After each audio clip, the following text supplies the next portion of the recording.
जी अस्सलाम वालेकुम dear students, welcome to CSS competition zone Pakistan. अच्छा जी, तो आज हम जो अपना टॉपिक डिस्कस करेंगे that is Kashmir issue. Kashmir issue के टॉपिक को हम डिटेल में डिस्कस करेंगे। सबसे पहले हम देखेंगे कि कश्मीर के एरियाज़ कौन से हैं जिनके ऊपर डिस्प्यूट है। उसके बाद इंडिया और पाकिस्तान का हिस्टोरिक नैरेटिव इस पे क्या रहा है। प्रेजेंटली इंडिया अपने इस कॉज को किस तरह से लेके चल रहा है, पाकिस्तान कश्मीर कॉज को किस तरह से लेके चल रहा है, और इसके बाद आर्टिकल 370 और 35 की एब्रोगेशन के बाद जो सिचुएशन इस रीजन में एग्जिस्ट कर रही है उसका फ्यूचर क्या हो सकता है। इन चीज़ों पे हम डिटेल में बात करेंगे। ठीक है जी, सबसे पहले आपको मैप पे शो हो रहा है कि कश्मीर का ये रेड एरिया आपको रेड लाइन के फॉर्म में नज़र आ रहा है। ठीक है जी, इसके बेसिकली 3 जो मेजर पार्ट्स हैं साउथ एशिया की, वो यहाँ पे इस रीजन के ऊपर उनके टेरिटोरियल क्लेम्स एग्जिस्ट करते हैं। ठीक है जी, इसमें एक तरफ पाकिस्तान कंट्रोल का ऊपर ये आपको नज़र आ रहा है, ठीक है, लिखा हुआ। दूसरी तरफ इंडियन कंट्रोल्ड है और अपर साइड पे चाइना क्लेम्ड एरियाज हैं।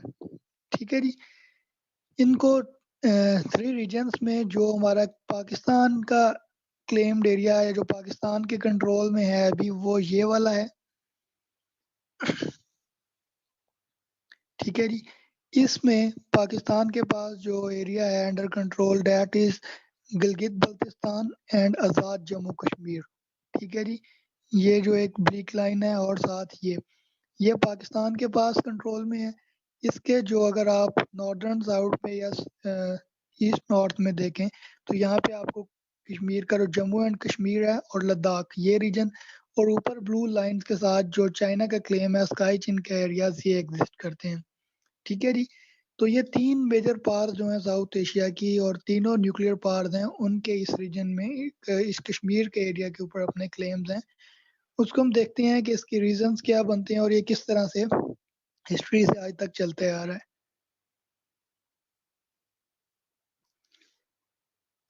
इसको क्या हो गया। अच्छा जी, तो थोड़ा सा हिस्टोरिकल पर्सपेक्टिव देखते हैं कश्मीर का कि ये इशू किस तरह से एग्जिस्टेंस में आया और रिजॉल्व क्यों नहीं हो पा रहा, और अभी तक क्या क्या इसके ऊपर सोल्यूशन प्रपोज किए गए हैं डिफरेंट इराज में, वो भी हम इन डिटेल उन पे बात करेंगे। ठीक है जी, कश्मीर जो है बेसिकली ये 1846 तक सिखों के कंट्रोल में था। बेसिकली सिख इस एरिया के रूलर थे। ठीक है जी, एक मिनट दीजिए मैं हाइलाइटर ले लूं।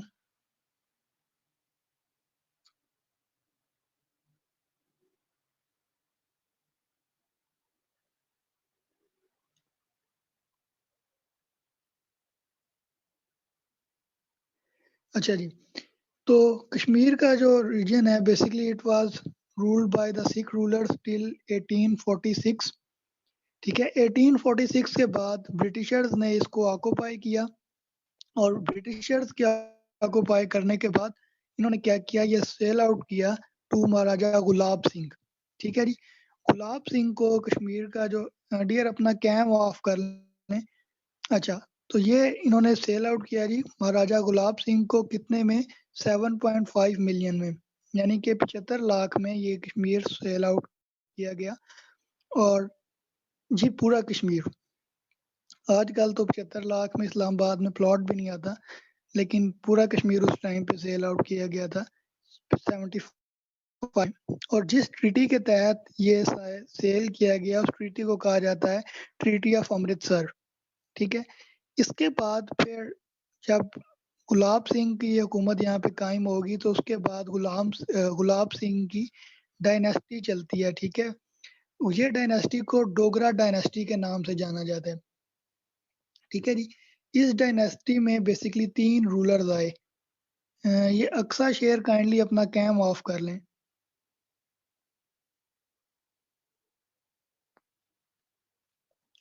अच्छा जी, तो सबसे पहले जो इनके सक्सेसर आते हैं डैट वाज रणबीर सिंह, उसके बाद प्रताप सिंह और उसके बाद हरी सिंह। ठीक है जी, ये बेसिकली डोगरा डायनेस्टी के यहाँ पे मेजर रूलर थे। जब partition of Pakistan and India हुई तो उस टाइम पे 562 प्रिंसली स्टेट्स थी, और जो रूलर कश्मीर के उस टाइम पे थे डैट वाज हरी सिंह।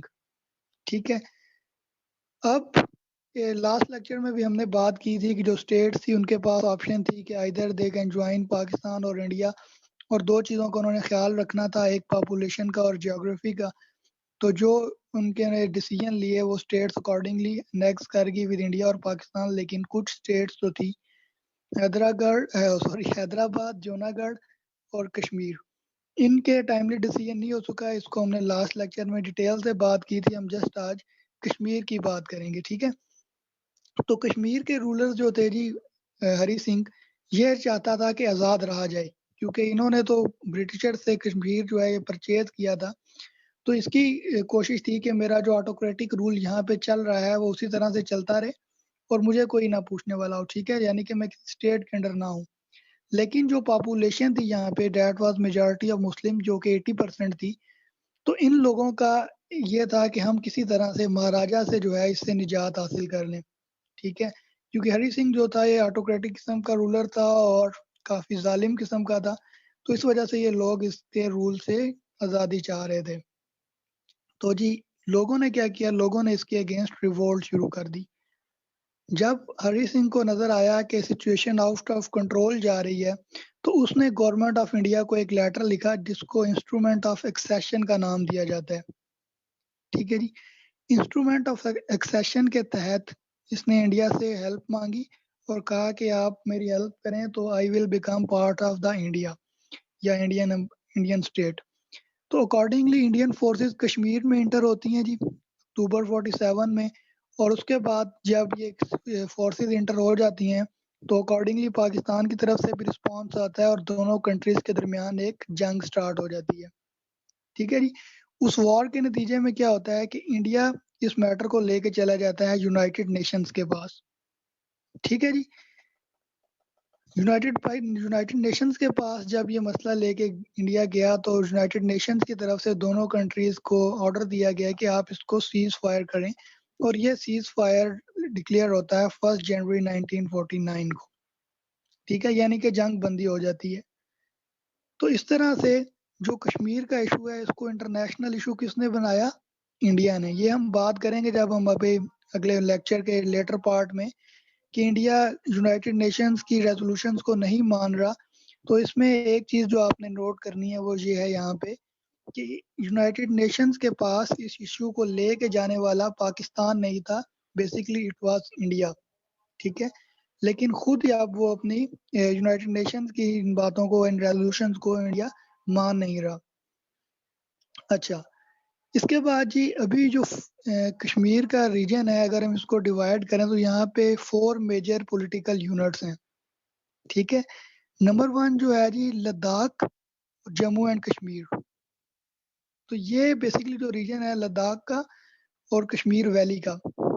ठीक है, ये इंडिया की एडमिनिस्ट्रेशन में है, यानी कि इसको इंडिया कंट्रोल करता है। दूसरा जो रीजन है जी डेट इंक्लूड्स आज़ाद कश्मीर, जिसको पाकिस्तान के एडमिनिस्ट्रेशन में है, और साथ में नॉर्दर्न एरियाज ऑफ पाकिस्तान जिनमें गिलगित बल्तिस्तान के एरियाज आते हैं।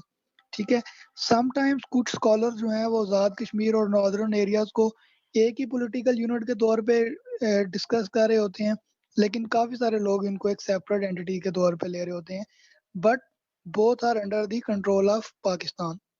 तीसरा जो है जी डैट इज अक्साई चीन, ये चाइना का क्लेम्ड एरिया है। तो ये 4 मेजर पॉलिटिकल यूनिट्स हैं जिनके ऊपर हम अभी डिटेल में बात कर रहे होंगे। यहाँ तक क्लियर है जी सबको?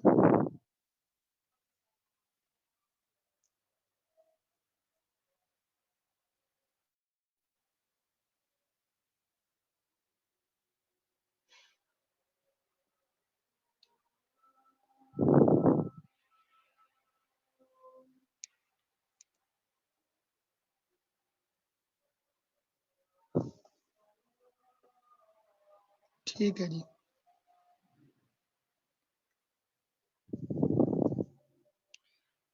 यहाँ पे हम एक चीज़ और देखते हैं कि इसकी इम्पोर्टेंस क्या है कश्मीर की। हम दोनों कंट्रीज के लिए देखेंगे, इंडिया के लिए भी और पाकिस्तान के लिए भी, कि दोनों कंट्रीज डिस्पाइट सेवरल वॉर्स आज तक हम लोग इसके ऊपर क्यों लड़े जा रहे हैं।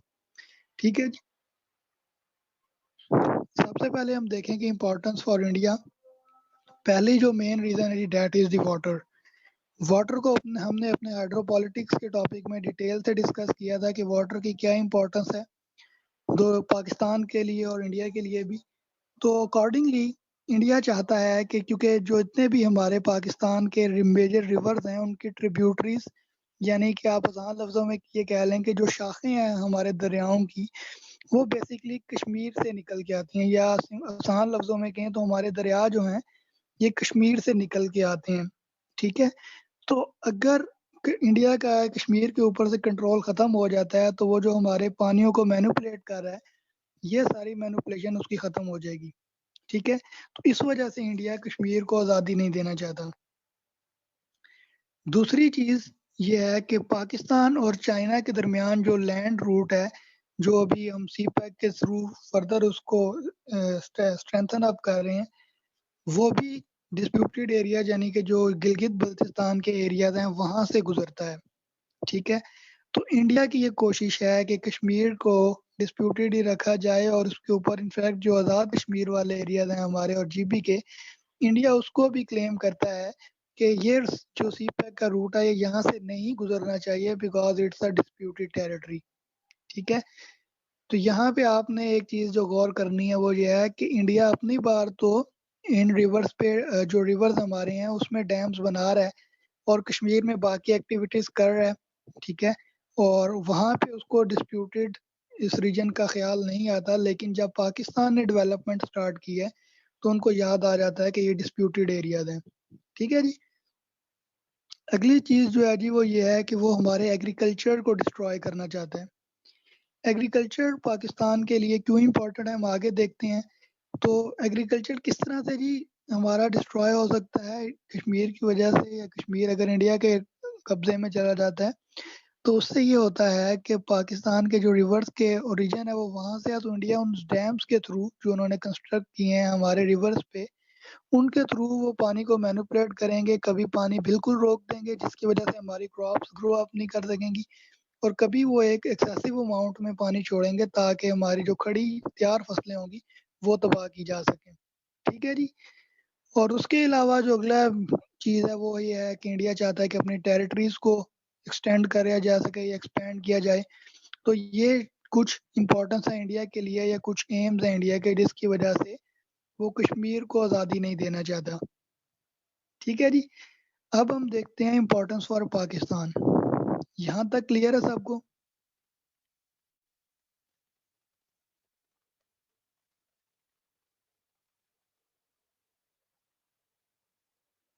ठीक है जी। इम्पोर्टेंस फॉर पाकिस्तान क्या है जी? सबसे पहली जो हमारे लिए इम्पोर्टेंस है वो तो वाटर, सॉरी, सबसे पहली चीज़ रहे हैं तो इस वजह हमारा क्लेम उनके ऊपर स्ट्रेंथेंड है किसी को देने के लिए। ठीक है। दूसरा जो है जी हमारे लिए मेजर इसकी इम्पोर्टेंस वो ये है कि हमारा एग्रीकल्चर जो है हमारी जी सर्वे इकोनॉमिक सर्वे उसके मुताबिक तो 19 से 20% हमारी जो इकोनॉमी है जीडीपी है एग्रीकल्चर अपना रोल कर रहा है। तो अगर कश्मीर के दरियाओं पे इंडिया की मोनोपोली एस्टेब्लिश हो जाती है एग्रीकल्चर सेक्टर सफ़र होगा और उसके नतीजे में हमारी जो ऑलरेडी डिविंडलिंग इकोनॉमी है ये फर्दर डिक्लाइन की तरफ जाएगी।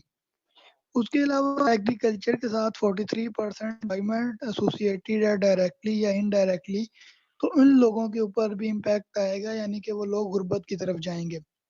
ठीक है जी। अगली जो चीज़ है वो है कि हमारा जो चाइना और पाकिस्तान का सी पैक है, चाइना पाकिस्तान इकोनॉमिक कॉरिडोर वो भी जीबी से गुज़र रहा है और जो हमारे बॉर्डर एरियाज़ हैं चाइना के साथ वो भी इन्हीं की कश्मीर के साथ ही मेजर उनका पोर्शन लग रहा है। तो इसलिए हमारे लिए ये ज़रूरी है कि कश्मीर हमारे कंट्रोल में हो या इनफैक्ट आज़ाद हो ताकि वहाँ की जो गवर्नमेंट है वो एंटी पाकिस्तान ना चले बल्कि प्रो पाकिस्तान चल रही हो। उससे अगली चीज़ जो है जी टूरिज़्म। टूरिज़्म आज तक तो इस पे इतना कोई ख़ास फ़ोकस नहीं किया गया, लेकिन जब से पाकिस्तान में ये प्रेज़ेंट गवर्नमेंट आई है तो हमारे प्राइम मिनिस्टर का काफ़ी फ़ोकस है ऑन द टूरिज़्म। तो और ये टूरिज़्म एक इंडस्ट्री है जी जिसके वर्ल्ड में मेजर जो इकोनॉमीज़ हैं काफ़ी सारी कंट्रीज़ उनकी इकोनॉमीज़ बेस कर रही हैं टूरिज़्म पे, लाइक स्विट्ज़रलैंड या यूरोप की कुछ और कंट्रीज़। वहाँ पे टूरिज़्म से एक हैंडसम अमाउंट जो है वो रेवेन्यू की जनरेट होती है। तो ये एरियाज़ जो हैं कश्मीर के, ये ऑलरेडी इनको जन्नत-ए-नज़ीर कहा जाता है, यानी कि ज़मीन पे जन्नत है एक किस्म की। तो ये एरियाज़ जिसके कंट्रोल में होंगे, यहाँ पे अमन होगा तो टूरिज़्म बढ़ेगा, जिसकी वजह से इकोनॉमिक एक्टिविटीज़ जनरेट होंगी। ठीक है जी? ये सब क्लियर है आपको? यहाँ तक कोई सवाल आप पूछ लें, फिर हम आगे चलते हैं।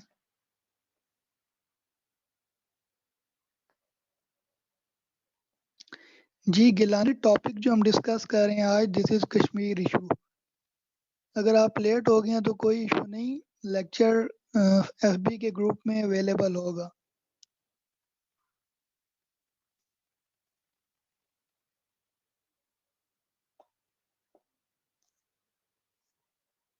ठीक है जी। नेक्स्ट हम देखते हैं कि इंडिया अपने इस जो स्टांस है इसको किस तरह से इंटरनेशनल फोरम्स पे इसको लेके चल रहा है, या अपना केस किस तरह से लड़ रहा है। ठीक है? इंडिया का जो नैरेटिव है इसके ऊपर, सबसे पहले वो ये लेते हैं कि जो letter of accession Hari Singh ने साइन किया था, या जो उन्होंने हरी सिंह ने हेल्प मांगी थी इंडिया से, वो फाइनल इंस्ट्रूमेंट है। ठीक है? और उसके मुताबिक वो ये कहते हैं कि कश्मीर जो है it is not a disputed territory and it's a part of India. ठीक है? वो इंडिया को कश्मीर को सॉरी अटूट अंग के नाम से कह रहे होते हैं। ठीक है?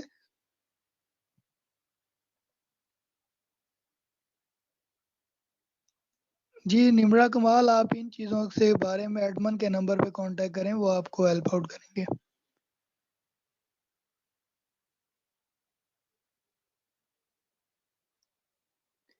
जी, अज़हर अली पूछ रहे हैं कि एम्प्लॉयमेंट कैसे इफ़ेक्ट होगी?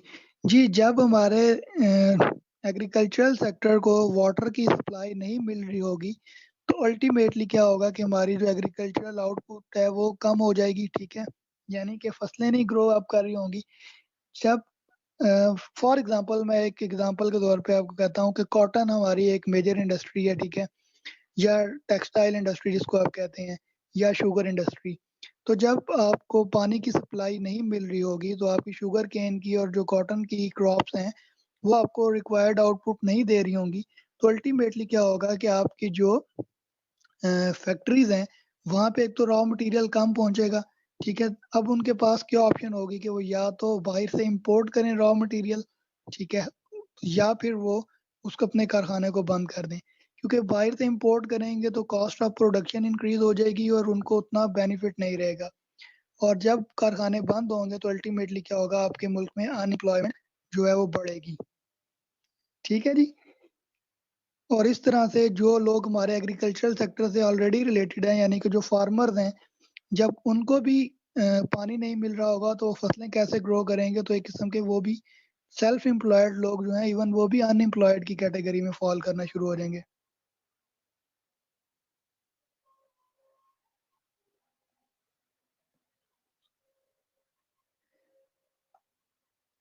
जी, इनाम क्या कह रहे हैं सर? जीबी किस तरह डिस्प्यूटेड है? पाकिस्तान का हिस्सा नहीं है।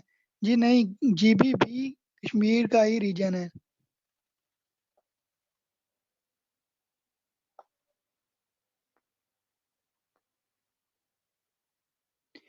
जी, जवेरिया पाकिस्तान के जो सारे रिवर्स हैं, उनके ट्रिब्यूटरीज़ या उनकी जो शाखें हैं, वो कश्मीर से ही आ रही हैं।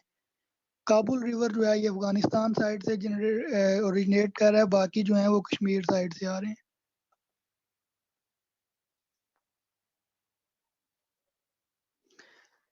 अच्छा जी, पाकिस्तान उसके सॉरी इंडियन पर्सपेक्टिव की हम बात कर रहे थे।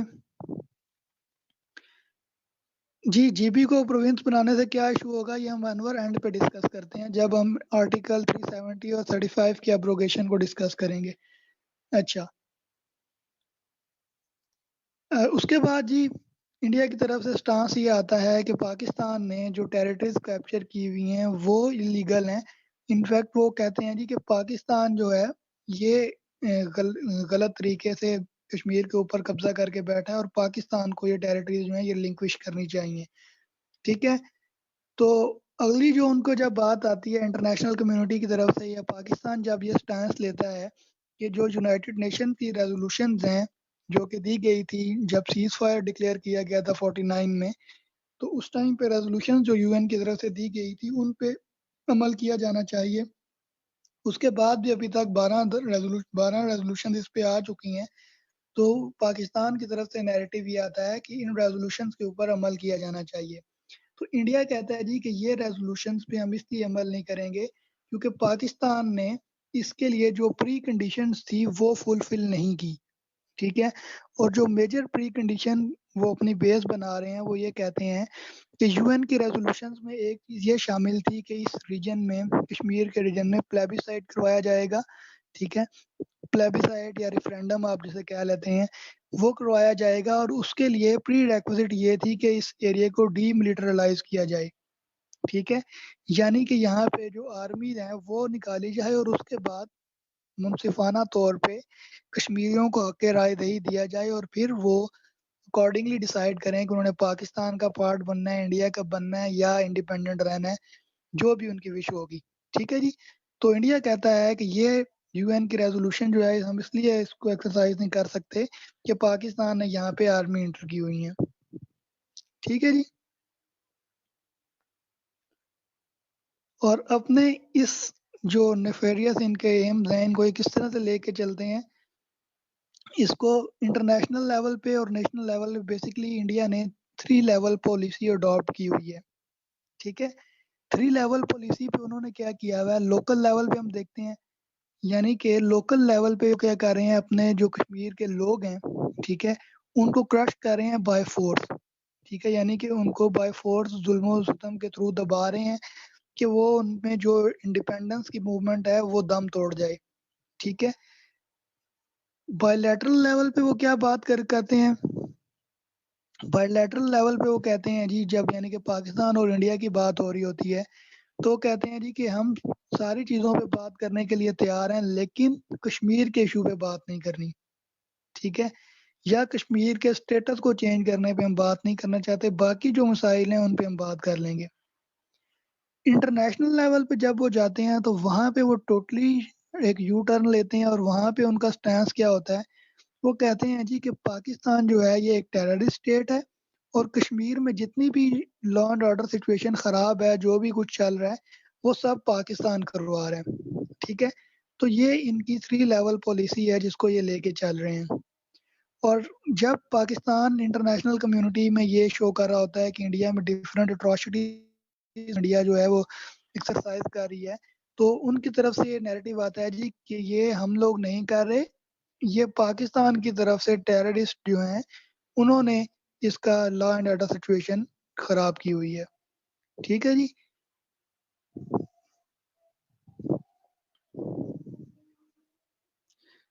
यानी कि उल्टा चोर कोतवाल को डांटे वाली बात हो जाती है। यहाँ तक क्लियर है आपको सबको?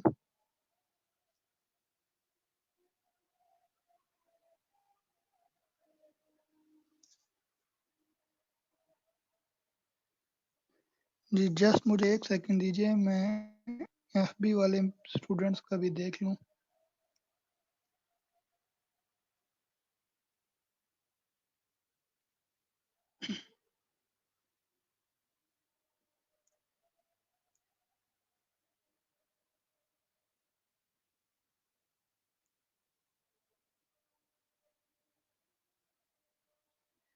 अच्छा जी, इसके बाद हम पाकिस्तानी अप्रोच को देखते हैं।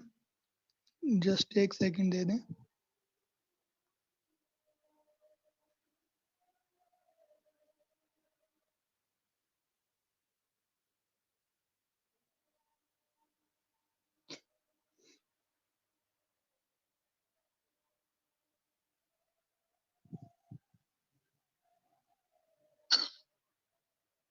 इसको किस तरह से इंटरनेशनल फोरम पे हम पाकिस्तानी अप्रोच को देखते हैं।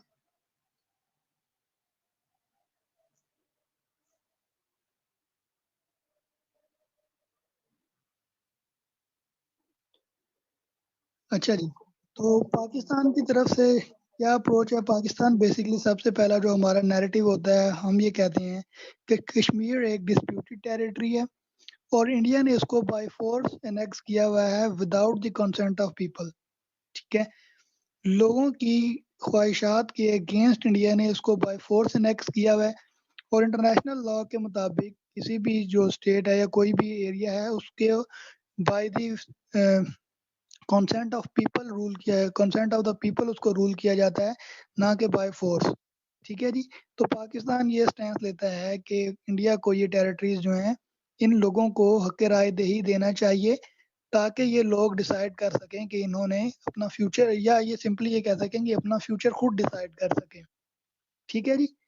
इसके बाद हम ये कहते हैं कि ये जो जम्मू एंड कश्मीर का जो ऑक्युपाइड कश्मीर का स्टेटस है, डिस्प्यूटेड स्टेटस, ये यूनाइटेड नेशंस ने भी अपनी रेजोल्यूशंस में इस चीज़ को एग्री किया हुआ है कि ये डिस्प्यूटेड स्टेटस है और दोनों कंट्रीज ने इसको का दोनों कंट्रीज को ये डायरेक्शन है कि इसको लोगों की विल के साथ या प्लेबिसाइड के साथ डिसाइड किया जाए।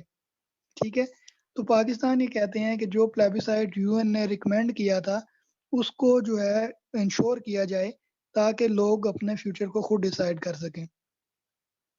ठीक है जी। लेकिन इंडिया जो है ये इसको मानने के लिए तैयार नहीं है और उसको मानने ना मानने की वजह क्या है? वो ये है कि अगर लोगों को ये प्लेबिसाइड की ऑप्शन दी जाएगी तो डेफिनेटली वो लोग या तो पाकिस्तान के साथ इल्हाक चाहेंगे या फिर वो आज़ाद रहने को तरजीह देंगे। ठीक है? तो इस तरह से इंडिया को ये नज़र आता है कि वो कश्मीर जो है इनके हाथ से निकल जाएगा। ठीक है जी? फिर इसी के ऊपर कश्मीर के ऊपर पाकिस्तान और इंडिया ने फुल फ्लेज वॉर्स जो हैं वो भी लड़ी हैं। ये हम अपने लास्ट लेक्चर इंडो पाक रिलेशन में डिटेल के साथ 65 की वॉर को डिस्कस किया था हमने। ठीक है, कि किस तरह से हम लोगों का प्लान था कश्मीर में ऑपरेशन के लिए, लेकिन वो सक्सेसफुल नहीं हो पाता और अल्टीमेटली एक फुल फ्लेज वॉर स्टार्ट होती है। उसके बाद इंडिया ने 1984 में कश्मीर मेघदूत का जो ऑपरेशन किया था सियाचिन की कुछ हाइट्स ऑक्युपाई करने के लिए। उसके बाद हमने जो कारगिल की वार देखी थी 99 वाली, ये सारी चीज़ें जो हैं ये बेसिकली इनकी रूट कॉज़ जो थी इन वॉर्स की वो क्या थी? That was basically the Kashmir. ठीक है जी?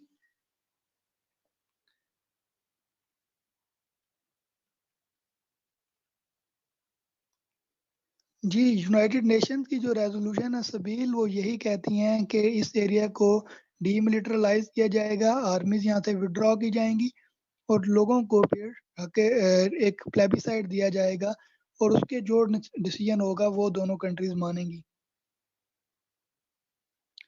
अच्छा, आप कह रहे हैं कि पाकिस्तान फोर्सेस क्यों विथड्रॉ नहीं कर रहा कश्मीर से ताकि प्लेबिसाइड हो? डियर, इसकी इसलिए पुल आउट नहीं कर रहे अपनी फोर्सेस क्योंकि जिस तरह से अगर अगर हम फोर्सेस विथड्रॉ कर लें तो इंडिया की तरफ से क्या हो सकता है कि वो हमारा जो आज़ाद कश्मीर है उसको भी ऑक्युपाई कर लेंगे और ऑलरेडी जो मेजर एरिया है वो इंडिया के कंट्रोल में है, ना कि पाकिस्तान के। तो इसलिए उनको पहले अपनी आर्मी वहाँ से विथड्रॉ करनी चाहिए, लेकिन वो उसको कभी करेंगे नहीं। इसको हम आगे मुशर्रफ मॉडल जब डिस्कस करेंगे ना कश्मीर के सॉल्यूशन जो प्रपोज किए गए थे, तो उसमें आपको ये क्लियर हो जाएगा कि ये ऑप्शन क्या-क्या ऑप्शंस अभी तक इसमें आ चुकी हैं। जी, इनामुल्लाह, लिंक तो मैं शेयर नहीं कर सकूँगा, आप फ़ेसबुक के ग्रुप को एक्सप्लोर कीजिएगा, उसमें लेक्चर पड़ा हुआ होगा। अच्छा जी। अभी तक एक नॉर्मली जो चीज़ आती है जी, वो इसमें क्या आती है, लोगों के ज़हन में आता है कि क्या आज तक कोई सॉल्यूशन इसका प्रपोज़ नहीं किया जा सका, ठीक है? यानी कि कोई इतना अक्लमंद आदमी नहीं आया जो इसका कोई सॉल्यूशन दे सके। तो डियर, ऐसी बात नहीं है। हिस्ट्री में इसके डिफरेंट सॉल्यूशंस डिफरेंट एरियाज़ में प्रपोज़ किए गए हैं और उनके ऊपर काफ़ी डिबेट्स भी होती रही हैं। ठीक है जी?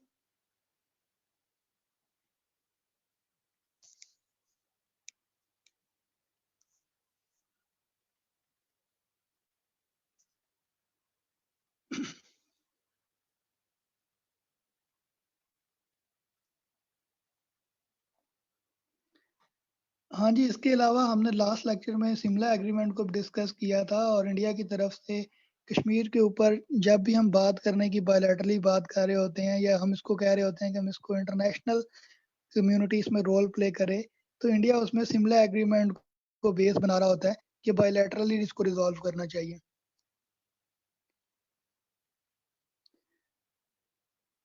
अच्छा जी, सबसे पहला जो इसमें सॉल्यूशन प्रपोज किया गया था that was the Owen Dixon proposal. ठीक है जी, एक सॉल्यूशन प्रपोज किया गया था, ओवन डिक्सन एक साहब थे उनकी तरफ से, और इन्होंने कहा था कि 3 फेजेस के अंदर जो है कश्मीर की आज़ादी के लिए काम किया जा सकता है। ठीक है, सबसे पहले इन्होंने कहा कि जो एडमिनिस्ट्रेशन है, ठीक है, ये लोकल अथॉरिटीज को देते हैं और इसको सुपरवाइज कर लेगा यूनाइटेड नेशंस। ठीक है, यानी कि जिस तरह अभी हमारे आज़ाद कश्मीर में गवर्नमेंट है बनी हुई, इसी तरह इंडियन कश्मीर में गवर्नमेंट पहले बनी हुई थी जिसको एब्रोगेट किया गया था आर्टिकल 370 के बाद और 35 के बाद।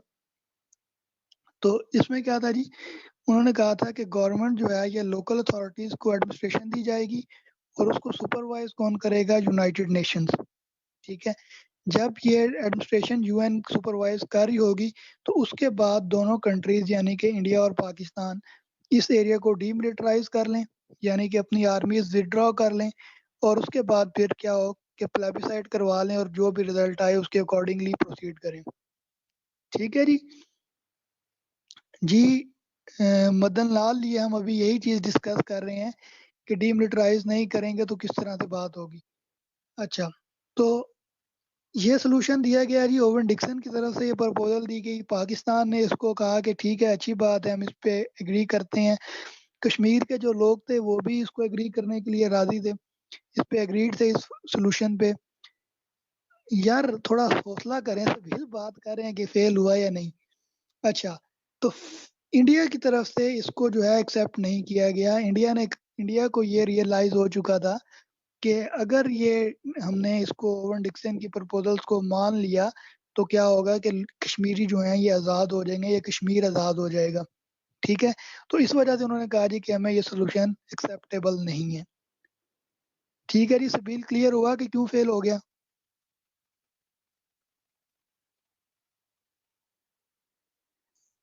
इसके बाद फिर एक और प्रपोजल्स आते हैं जी, that are known as Sally garrison proposal या ट्राइस्टी मॉडल। ठीक है, ट्राइस्टी मॉडल क्या था, इसमें बेसिकली इन्होंने प्रपोज ये किया कि जम्मू एंड कश्मीर जो है ये इंडिया के एडमिनिस्ट्रेशन या इनके कंट्रोल में दे दिया जाए। ठीक है, जम्मू एंड कश्मीर जो कि अभी इंडिया के कंट्रोल में है ये इंडिया के कंट्रोल में ही रहे। जीबी और आज़ाद कश्मीर जो हैं ये पाकिस्तान के कंट्रोल में दे दिया जाए, और जो कश्मीर वैली है इसको ऑटोनमस बॉडी बना दिया जाए। ठीक है जी, तो इसको बेसिकली इनिशियली इंडिया ने इस पे एग्री किया, बाद में उन्होंने इस पे इसको उन्होंने डिसएग्री कर दिया, और साथ में जो कश्मीर के लोग थे उन्होंने भी इस चीज़ को एक्सेप्ट नहीं किया, और उन्होंने कहा कि जो प्लेबिसाइट है वो ओनली सोल्यूशन है, ना कि इस तरह का कोई पार्शियल सोल्यूशन। ठीक है जी, ऑटोनमस बॉडी मीन खुद मुख्तार हुकूमत। अच्छा जी, इसके बाद एक और सोल्यूशन प्रपोज किया गया in the form of Andorra model. ठीक है, अंडोरा बेसिकली एक आइलैंड है फ्रांस और स्पेन के दरमियान। ठीक है, इस आइलैंड को दोनों कंट्रीज जो हैं फ्रांस और स्पेन वो ज्वाइंटली गवर्न कर रही हैं। ठीक है, यानी कि उन्होंने आपस में मिलके एक मैकेनिज्म बनाया कि इसकी गवर्नमेंट जो है ये दोनों कंट्रीज को ज्वाइंटली करेंगी गवर्न, और अकॉर्डिंगली वहाँ पे पीस जो है वो अब एग्जिस्ट करता है। तो वो कहते हैं कि इसी तरह का सोल्यूशन पाकिस्तान और इंडिया भी कश्मीर के लिए बना लें ताकि इसको मिल के ये गवर्न कर लें। ठीक है जी, डोरा मॉडल की फॉर्म पे। लेकिन क्योंकि हमारी जो कंट्रीज हैं दोनों, इनके दरमियान रिलेशन अच्छे होते ही नहीं है कभी, तो इंडोरा मॉडल भी यहाँ पे एप्लीकेबल नहीं है। ठीक है जी, चिनाब फार्मूला दिया गया था 2003 में। इस फार्मूला के तहत ये कहा गया था कि जो हमारा चिनाब रिवर है इसका ईस्टर्न जो रीजन है वो इंडिया के कंट्रोल में दे दिया जाए। ठीक है, और जो वेस्टर्न है वो पाकिस्तान के। तो ये भी कश्मीर के लोगों को एक्सेप्टेबल नहीं था। जी अभी हम बख्तावर इस पे बात करेंगे कि यूएन का क्या रोल इसमें रहा है। इसके बाद ये चुनाव फार्मूले पे अभी डिस्कशंस जारी ही थी कि एक नया मॉडल दिया गया by the president Pervez Musharraf, इसको परवेज मुशर्रफ मॉडल कहा जाता है। It was given in 2004।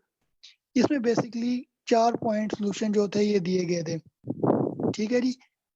अ, जिस तरह अभी आप में से किसी ने पूछा था कि डीमिलिटराइज करने वाली बात, तो इन्होंने कहा था जी कि ये जो मिलिट्री है इसको फेज वाइज मैनर में यहाँ से विड्रॉ कर लेते हैं। ठीक है, यानी कि आहिस्ता आहिस्ता करके मिलिट्री को इस रीजन से निकालना शुरू कर देते हैं। उसके बाद दूसरी चीज ये होगी कि जो लाइन ऑफ कंट्रोल है, ठीक है, हमारा अभी जो बॉर्डर है कश्मीर का हमारे और ऑक्युपाइड कश्मीर के दरमियान, इन्होंने कहा था इसको ओपन कर दिया जाएगा और जो कश्मीर के लोग हैं वो दोनों साइड पे फ्रीली मूव कर सकेंगे। ठीक है, यानी कि बॉर्डर बीच में से खत्म और लोग इजीली कश्मीर के मूव कर सकेंगे आज़ाद कश्मीर और ऑक्युपाइड कश्मीर में। सेल्फ गवर्नेंस दे दी जाएगी विदाउट इंडिपेंडेंस। ठीक है, यानी कि एक अलहदा मुल्क वो नहीं बनेंगे, लेकिन उनको सेल्फ गवर्नमेंट, जिस तरह हमने पाकिस्तान में अभी आज़ाद कश्मीर में सेल्फ गवर्नमेंट दी हुई है, वहाँ पे आज़ाद कश्मीर के अपने वजीर आजम अपने सदर हैं, तो इसी तरह से ये ऑक्युपाइड कश्मीर वाले एरिया को भी कहा जाता है कि उसको भी इंडिपेंडेंस दी जाए ताकि ये सेल्फ गवर्निंग हो जाएंगे। लेकिन जिस तरह अभी हमारे under the umbrella of Pakistan है और वो अम्ब्रेला ऑफ इंडिया है, तो इसी तरह रहें। ठीक है जी।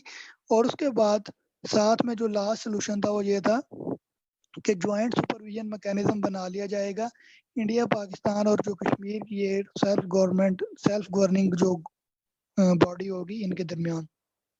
ठीक है जी, लेकिन ये भी एक्सरसाइज नहीं हो पाता।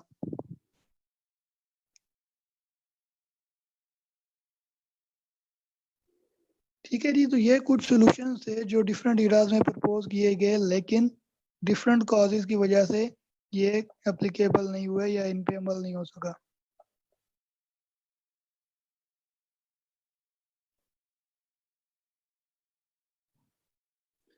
यहाँ तक क्लियर है जी सबको?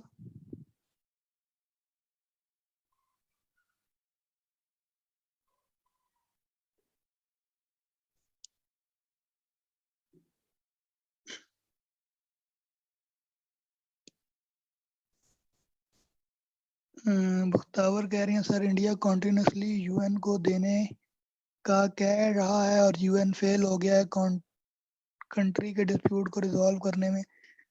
अच्छा डियर, इसमें यह है कि यूनाइटेड नेशन जो है ना वो अपनी रिकमेंडेशन देती है in the form of resolution. ठीक है, यूनाइटेड नेशंस के पास कोई ऐसी बॉडी या कोई ऐसी पुलिस टाइप फोर्स एग्जिस्ट नहीं करती कि अपने डिसीजन को बाय फोर्स जो है वो अप्लाई कर सकें। ठीक है, तो इस वजह से यूनाइटेड नेशन की ये पावर नहीं है कि वो इसको खुद से आके रिजॉल्व करें। वो बेसिकली रिकमेंडेशन देते हैं, उसको अमल करना जो है ये स्टेट्स का प्रेरोगेटिव है।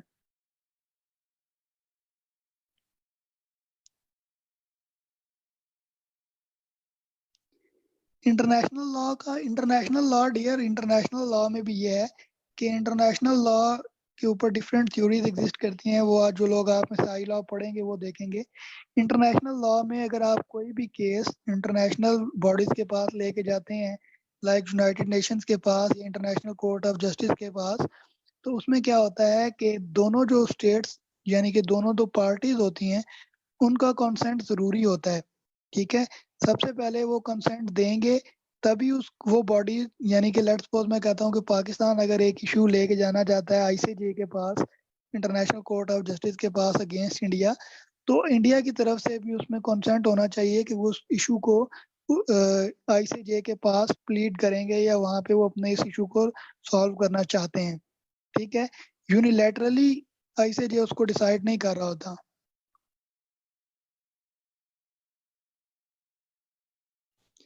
जी 2004 के बाद से सोल्यूशन नहीं आया क्योंकि सिचुएशन जो थी वो डिफरेंट इराज में खराब होती रही है। उसमें मुंबई अटैक्स हो गए थे उनकी वजह से, और उसके बाद डिफरेंट हम आगे चीज़ें लास्ट हमने लेक्चर में देखी थी कि क्या क्या इश्यूज हुए थे, क्या क्या इवेंट्स हुए थे जिनकी वजह से रिलेशन जो हैं ये खराब हो गए थे।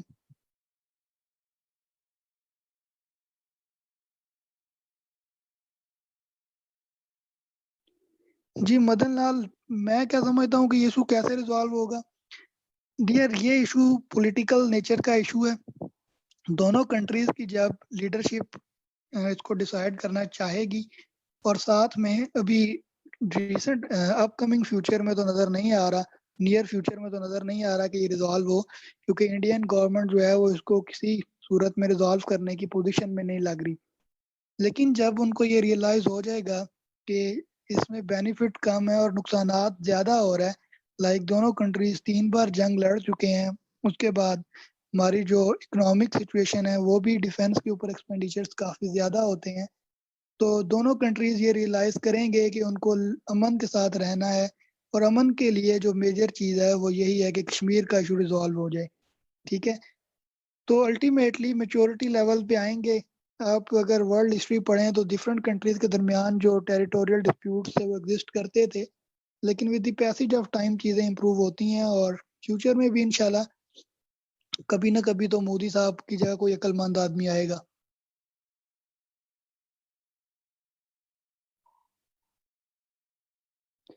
और सोल्यूशन मेरे नज़दीक इसका क्या है जी, मेरे नज़दीक सोल्यूशन ये है कि दोनों कंट्रीज की जब इकोनॉमिक एक्टिविटीज स्ट्रांग हो जाएंगी, दोनों कंट्रीज यानी कि पाकिस्तान और इंडिया के ट्रेड रिलेशन इस्टेब्लिश हो जाएंगे, तो उसके बाद कुछ ट्रैक टू डिप्लोमेसी वगैरह काम करके इसका सोल्यूशन निकल सकता है। जी बख्तावर, इस फाइल के लिए या बाकी चीज़ों के लिए आप एडमन के नंबर पर टेक्स्ट करें, दे विल गाइड यू। 0310320455।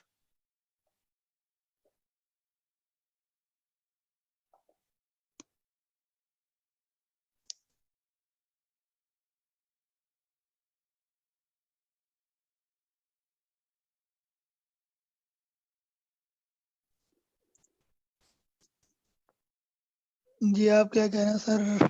मेरे ख्याल से पाकिस्तान के पास कोई वैलिड रीज़न नहीं है यूएन के पास ले जाने के लिए। नहीं डियर, ऐसी बात नहीं है, हमारे पास बड़े स्ट्रॉन्ग रीजंस हैं। जी, हम इसको एक ह्यूमन राइट्स की वायलेशन के तौर पे इंटरनेशनल कम्युनिटी के पास ले जा सकते हैं। इसको अगर टेरिटोरियल डिस्प्यूट के तौर पे अगर आप लेके चलेंगे फिर इसको रिजॉल्व करना मुश्किल है, लेकिन ह्यूमन राइट्स की वायलेशन की बेस बना के इसके ऊपर प्रोग्रेस हो सकती है।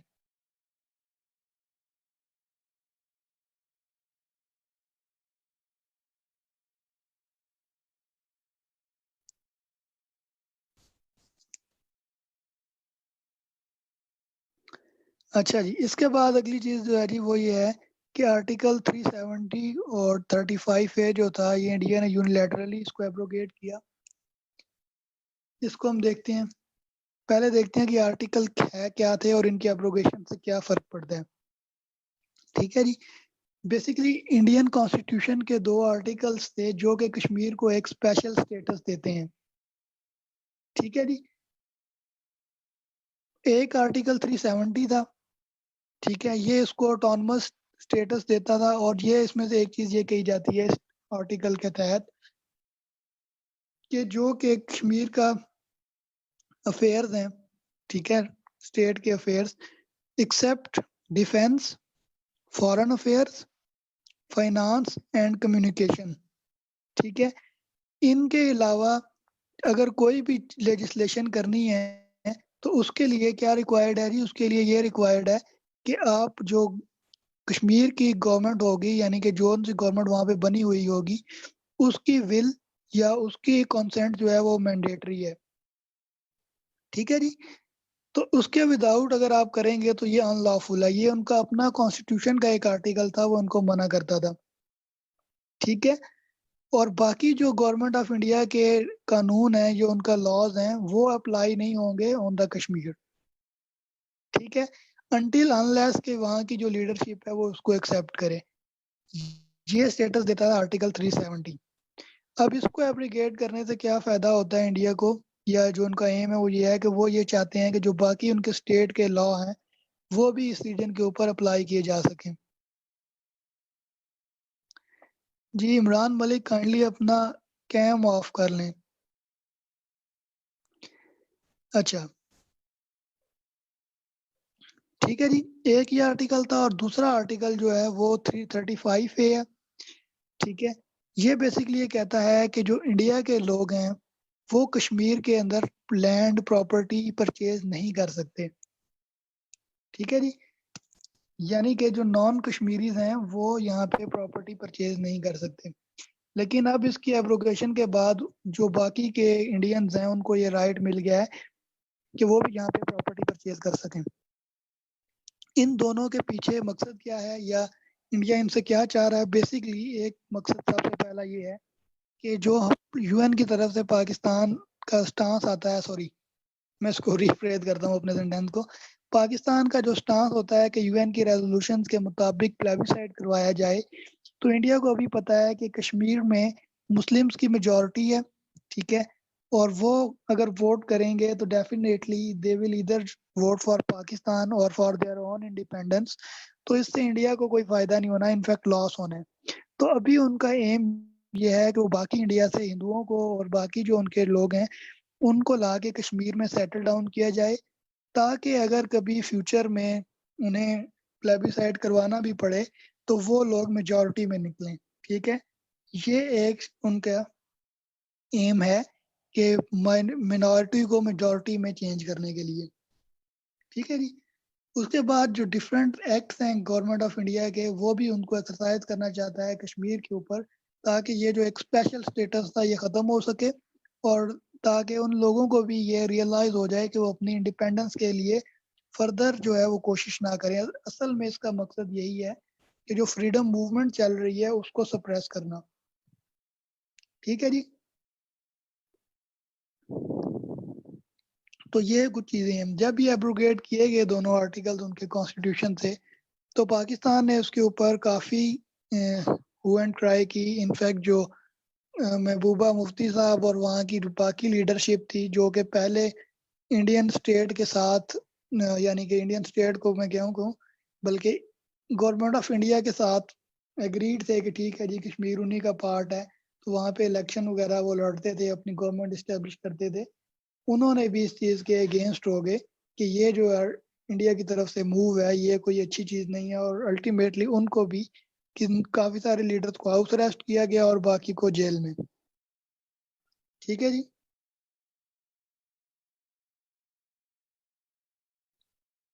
जी ये जो आर्टिकल्स में कॉन्स्टिट्यूशन के आर्टिकल्स हैं ये 1954 में इनके कॉन्स्टिट्यूशन में ऐड किए गए थे।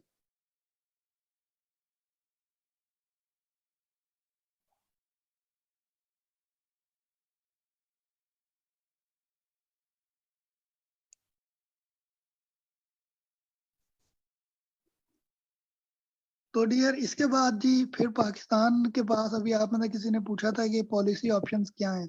पॉलिसी ऑप्शंस हमारे पास यही थे कि हम इसको यूनाइटेड नेशंस के पास प्लीड करें, लेकिन वहाँ पे भी हमें उसमें सक्सेस हासिल नहीं होती। उसके बाद हम इसको आईसीजे के पास लेके जाना चाहते हैं, लेकिन वहाँ पे भी हम इसको प्लीड कर सकते हैं, लेकिन हमारे पास कोई एसेट सॉलिड आर्गूमेंट्स नहीं है। और तीसरी जो चीज़ है जी, हमने इसमें ओआईसी में इसको लेके गए थे कि मुस्लिम कंट्रीज इसमें अपना रोल प्ले करें, लेकिन वहाँ भी हम इसमें सक्सेसफुल नहीं हुए।